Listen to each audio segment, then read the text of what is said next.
Hello. We are going to be starting or continuing with lesson 18. We did day 1 yesterday, and we are going to move on to day 2 today. So we're going to start with our word problem. And if you feel, let's go ahead and start with that word problem. So that's going to be our beginning spot. Let's take a look at what we have with our word problem. I'm just going to put that to the side. So for an art project, Daniel collected 15 fewer, I think it's going to be important to know that we're talking about maple leaves here. 15 fewer, oh my gosh, we are using cubes and read, draw, and write. Read, draw, and write. So for an art project, Daniel collected 15 fewer maple leaves than oak leaves. So we're comparing in maple leaves and oak leaves. He collected 60 oak leaves. How many maple leaves did he collect? So we're looking for maple leaves. All right, so there are, for an art project, Daniel collected 15. Oh, I think fewer would be a really important key word here. 15 fewer maple leaves than oak leaves. He collected 60 oak leaves. How many maple leaves? And I think we boxed that. Yep, we needed to. How many maple leaves did he collect? And remember, when you have a word problem, you need to have a word answer. So Daniel collected blank maple leaves. I'm going to give you just a minute, ask you to pause the video and try this problem and see what you come up with. Make sure that I see we did the read part. You're going to need to do the draw part. We have underlined or circled the numbers. We've underlined the questions. We've boxed the keywords. There's no extra information. And you are now on the setup and solve, which is the read or the draw and the setup part. So pause the video and then come back when you're ready and we'll take a look and see how you did.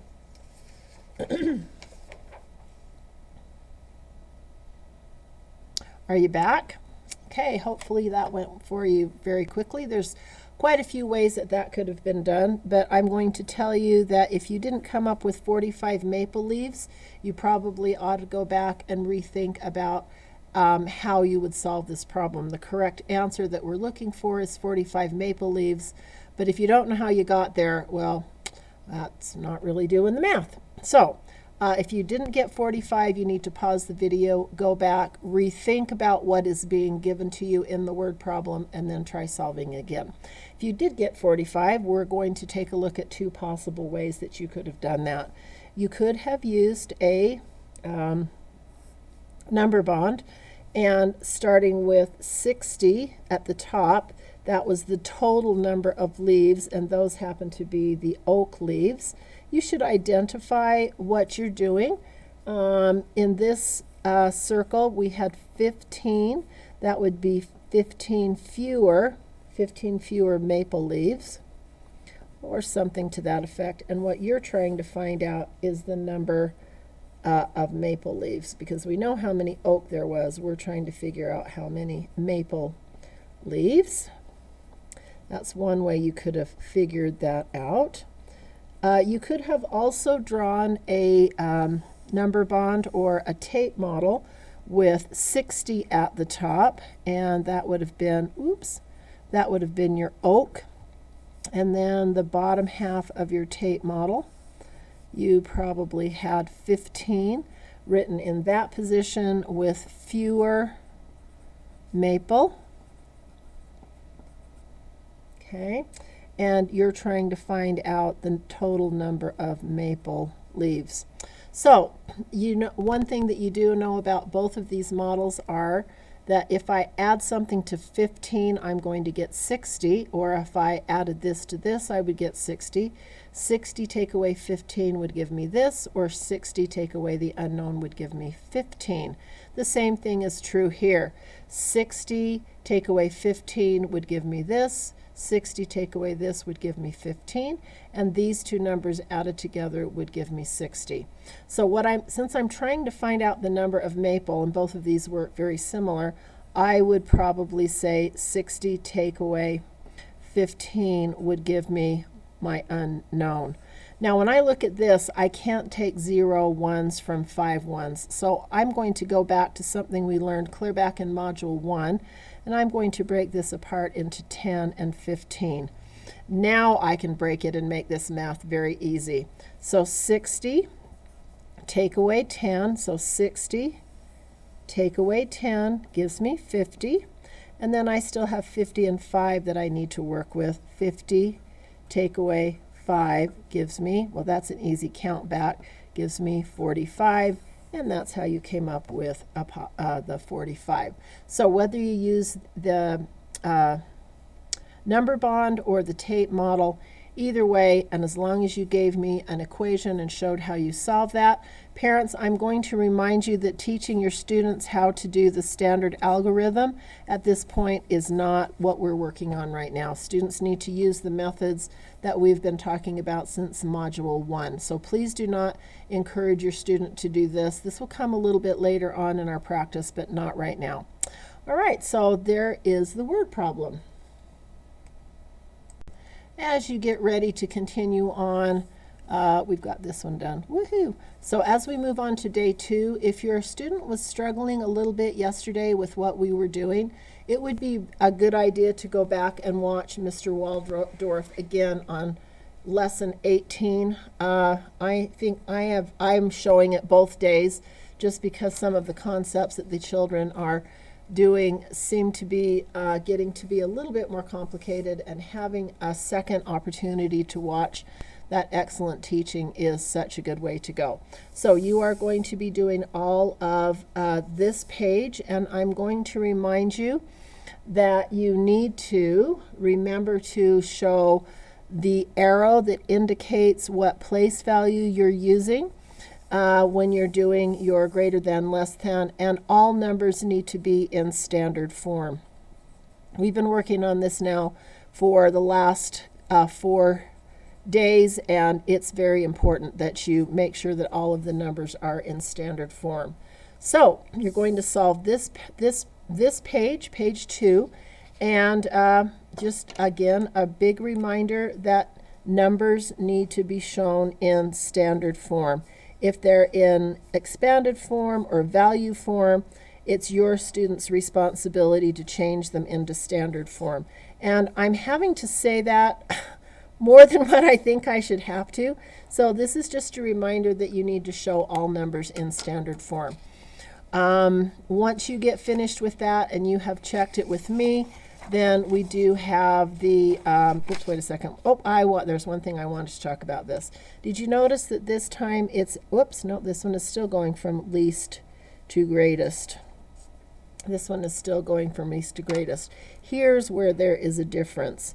On the last problem number 3, instead of going from least to greatest, you are now going to be going from greatest to least. And I got to tell you what, I got to tell you what, I goofed that one up myself because I didn't take the time to read it.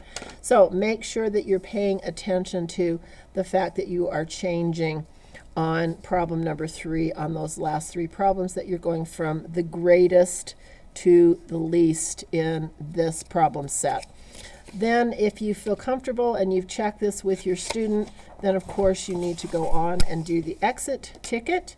And again, I think you need to make sure that you're paying attention to what you're being asked to do. You're going to order these numbers from least to greatest. You do need to tell what the standard form of each number is, because without that, Ms. Starr will not be happy, and neither will the other teachers. You should also use an arrow to indicate what you're using for your place value determination, and be aware that on number 2, you are going from the greatest to the least. So if your student is paying attention to that, there shouldn't be any problem with this. This is our now 4th day working with these types of problems where you're having to change things from either standard form or value form, not standard form, but from value form or standard form, value form to from expanded form, or value form, expanded form, and everything needs to be in standard form. So when you are finished with that, you are going to send that to your teacher.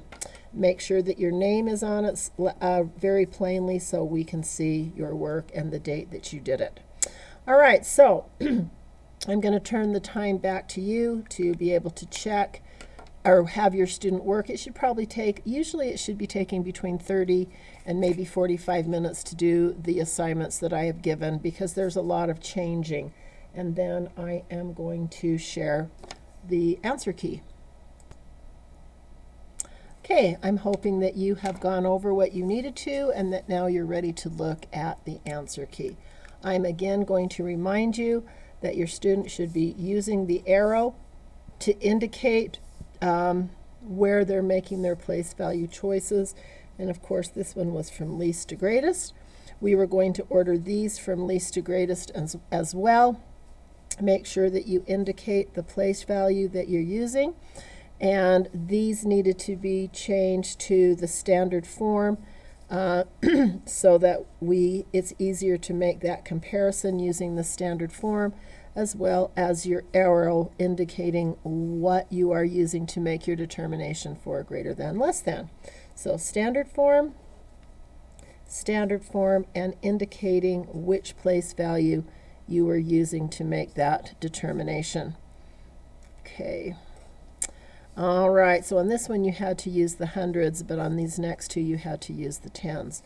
I'm hoping that you paid attention on number 3, as I pointed out earlier, that you're going from the greatest to the least. And again, we need to see standard form on all of these numbers. And of course, those were all equal. And we're looking for standard form and standard form. And what place value are you using to make that determination on those 3 numbers? I noticed on 970, I was using, well, let's see, 900. I had to use the tens place to make that determination between the first one and the second one. And on the third one, I was using the hundreds place to make the determination for the least. Again, standard form is going to be important, telling me what place value you are using to make that determination. So it looks like we used, for the largest place value, we had to use the tens in these two, and for the least, we were using the hundreds. So just depending on oops, sorry, I'm so sorry I didn't have that up enough for you to be able to see. So for 415 and 451, we had to use the tens because the hundreds were the same. And our last number, we did use the hundreds because they were different than the hundreds in the first two. So hopefully you are getting what you need to from that page. And then, of course, I can't show you that page because that is the key to the exit problem. So you're going to do the exit problem and then send that to your teacher. I hope you had a great day of learning.